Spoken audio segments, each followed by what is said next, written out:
There's a new analog horror series making the rounds on YouTube.com. And surprisingly enough, it's about everybody's favorite fictional cat, the Cat in the Hat, who was made by Dr. Seuss, and is a creature we all know and love, and who has been a part of our lives ever since we were young children in school learning how to read. But unfortunately, as you'll see in this video, the Cat in the Hat doesn't always like to play nice. In this series by Chris Archives, called simply The Cat in the Hat, we learn about the horrors that the Cat in the Hat has hidden from us this whole time, and maybe even discover something about ourselves along the way. So without further ado, let's get right into this. I know that you're scared, but I'm right here with you, baby.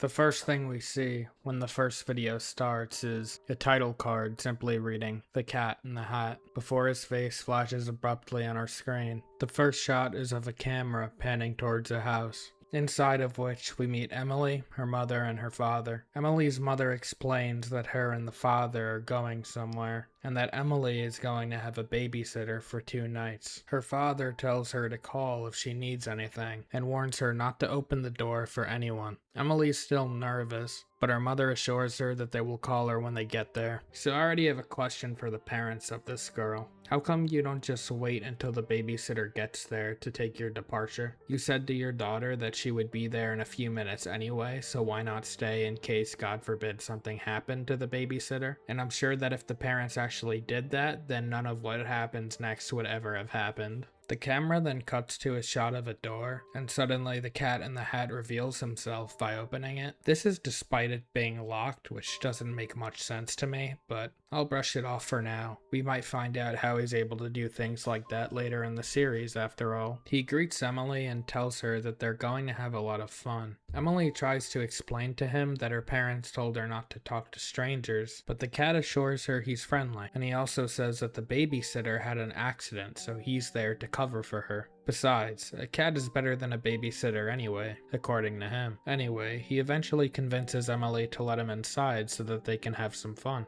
In the next scene, the cat takes a rabbit out of his hat, and Emily is extremely impressed. Okay, from here on out, I'm just going to start calling him Cat as though it were a name, because saying the cat or the Cat in the Hat is starting to get exhausting. Anyways, Cat snaps his fingers and the house around the two dematerializes and is remade into something much more colorful that Emily would like. He explains to Emily that he can read her mind and made the house more comfortable for her because he knows that she's scared. He reminds her that she doesn't have to be scared because he'll be there till her parents return. He then offers to play hide and seek and she accepts happily. The video then cuts to a Pac-Man styled shot of the house that they're in. Emily's face floats to her hiding spot before it cuts to a POV shot of her hiding in the closet.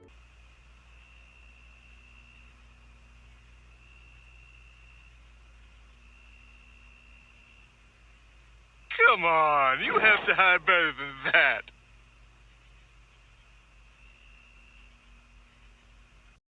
No jump scare? Wow, we're in for a treat. They play again and she hides behind a curtain.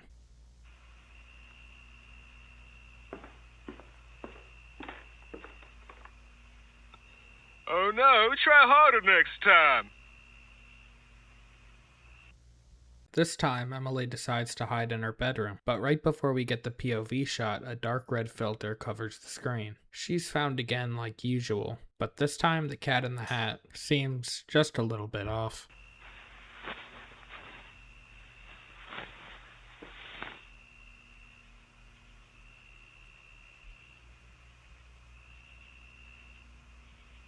This isn't fun if you don't hide properly, Emily.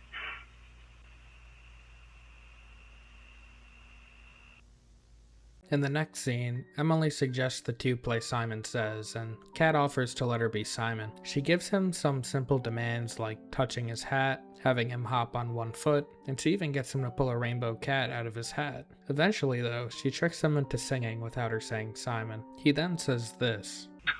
Oh, how silly of me, little one. You win this round, little mouse. This is a bit concerning because cats hunt and are the main predators of mice. Just something I noticed. After this, the cat immediately changes the scenery once more with his magic, and he brings the two to a theater. He gives Emily a bat and explains that it hits hard even if she doesn't swing strong, and that they're going to be hitting piñatas, which just so happen to be human-shaped. Oh no, I think I know where this is going.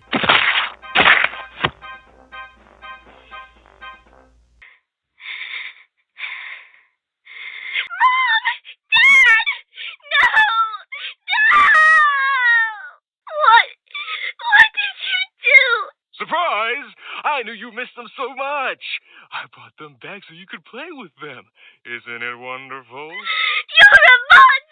As I suspected, she killed her mom and dad with the magic bat. I can't believe I predicted it. I'm so awesome. She starts crying, but the cat is confused, saying that he thought bringing her parents back to play would make her happy. It seems as though this cat has a fundamental misunderstanding of how humans work, which is extremely worrying given the degree of power he seems to have in this universe. Just saying. In the next scene, Emily is walking back to her room through a mysterious dark hallway until she's interrupted by, well, this. Now, let's play hide and seek. I chase, you hide. Emily then runs into darkness as Cat sings his melodic tunes. She eventually reaches a pink room which she hides in and says,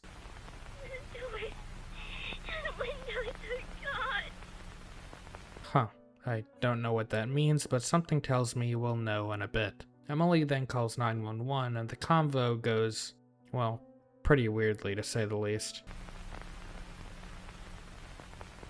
There's a monster in my house. You're my mommy and daddy. Please, come quick.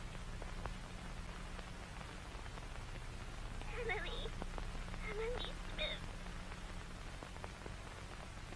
The monster captured my parents, and now he won't stop chasing me. It's 142.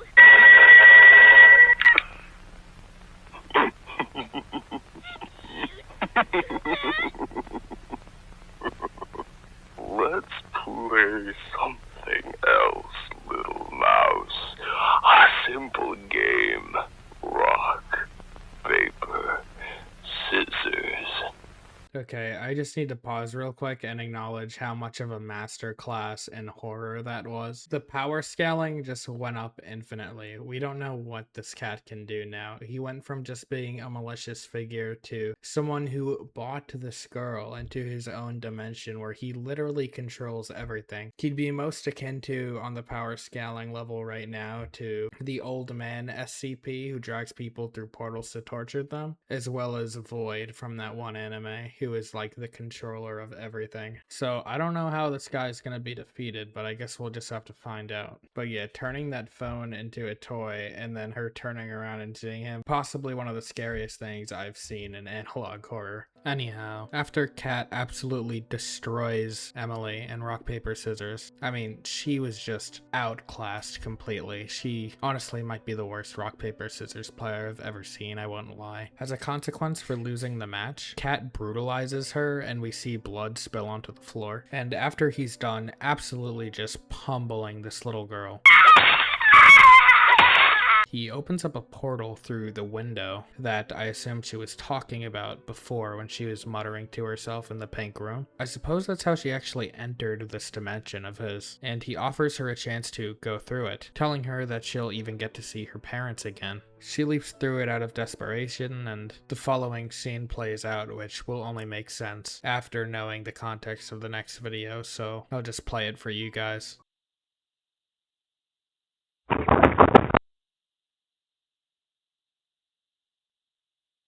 You're alone too.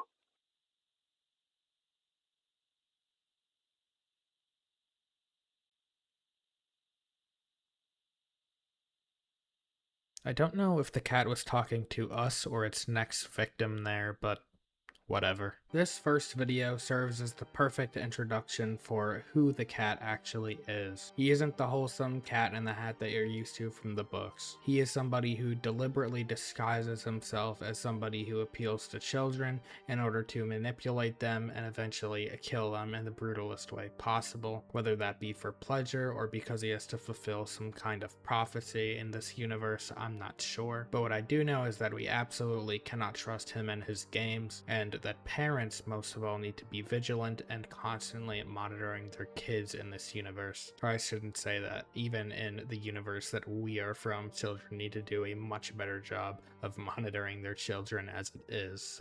But with that being said, now we're going to hop into the second video, and the most recent one it is, now that you have the context, and it should make this a very spooky experience. This episode will definitely unsettle you more than the last, but don't worry, my little Pookie, I'm right here along the way.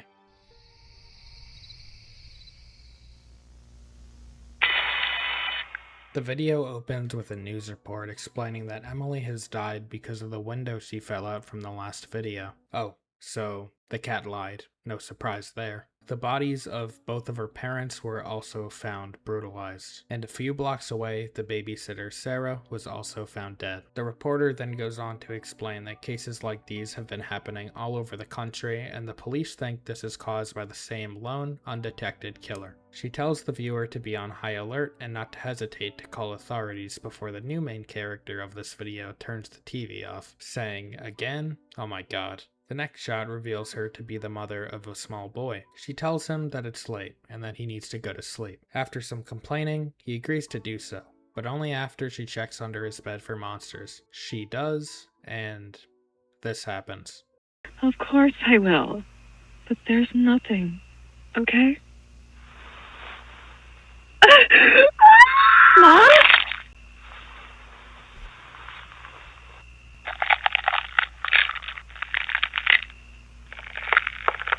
Boo! Surprise! I'm the Cat in the Hat, and you must be Ethan. Who are you? And where's my mom? Mom! Cat just ate this kid's mom and now wants to act all willy-nilly? Okay then. He calls this child Little Mouse too, and lies that his mother is sleeping under his bed, and he just kind of believes it.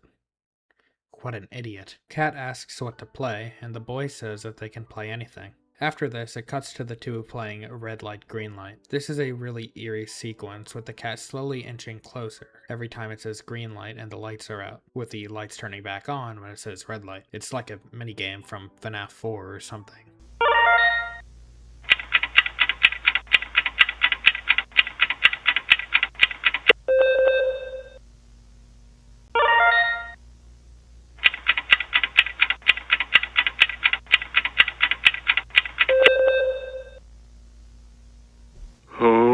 Ethan, you have to be faster. Again. The boy then asks to play Sleeping Lion. I've never heard of this, but apparently it's a game where the cat has to make him move by making him laugh while he's closing his eyes and just sitting on a chair. Strange, I know. What a strange game. See, even Cat doesn't know what this game is. Unfortunately, the game doesn't go as planned because they play it in the boy's bedroom where the mom, bleeding out, crawls out from under the bed and warns him with her last breath to run. The fuck did you think that was gonna do, lady? You're just getting your kid killed faster. The following then occurs. Mom? Run. Fast. What an inconvenience. Mom! Oh, kiddo, what a pity. You just lost the game.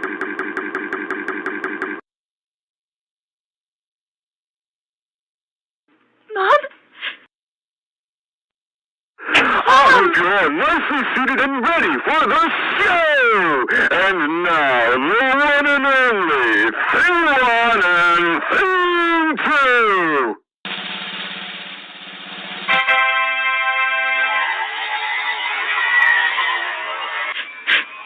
Please, let her go! This is going to be incredibly grotesque, folks.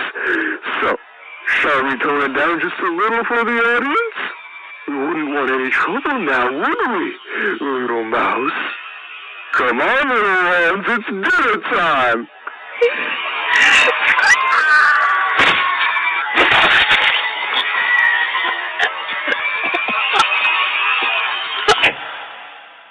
Okay, what the hell even was that scene? So, Cat teleports all three of them to a black dimension where the mom is strapped to an iron plate with the boy strapped to a chair in front of her. He then brings out Thing 1 and Thing 2 from a red box, and they look absolutely chopped. He then warns us, the audience, that things are going to get grotesque, which is really funny, before Thing 1 and 2 start just chomping down on Mama Bear. This was amazing. I loved this so much. So after the boy says his mother get brutally murdered, he freaks the fuck out, to which the cat gets seriously offended by, obviously wanting the boy to like his show, and tells him to run as fast as he can before he does something absolutely incomprehensible to him. Cat manages to catch up with the kid despite this, but a white flash appears and causes him to stumble back before he can properly open up his face to consume him. I don't know when that became a thing, but it doesn't matter, I guess. Anyways, the boy turns around to see the ghost that did it, who tells him to hurry into the door to escape. The boy enters the door and Cat follows, and the two end up in an isolated room with the ghost in this dreamscape. Cat laughs, thinking he's cornered the boy, when suddenly all of the ghosts, I assume the boy's mom, the girl's dad, and the girl, appear for revenge like it's FNAF 2 or something like that, and just kill his bitch ass. Well, what a family reunion! Sorry, little ones, but I don't have time for vengeful ghosts. What? What's happening? No, this is impossible! You're in my world! In my reality! I am the god here! No, you're nothing. She used to think you were hilarious, but not anymore. The only way you can keep doing this is because she was letting you. God is furious, and the devil has a special seed for you. No, this can't be happening! No!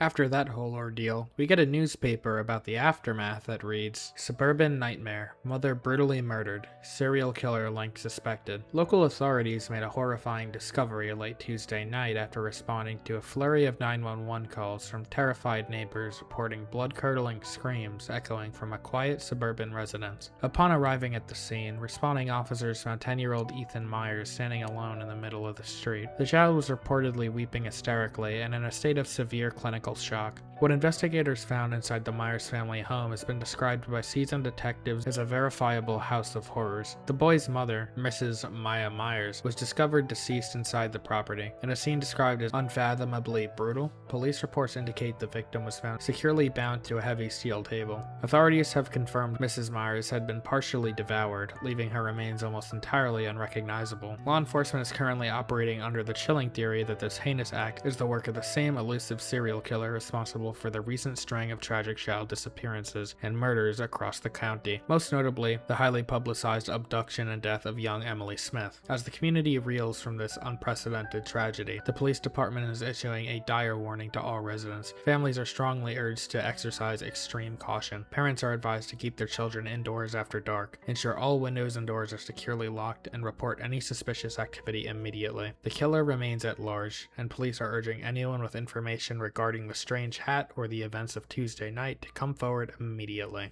But unfortunately, after this news article appears, Cat interrupts the happy ending to tell us that he was really just doing a little trolling before the camera cuts to the corpse of the boy we were following throughout this video. Oh, what a horrible happy ending that would have been. Wouldn't you say?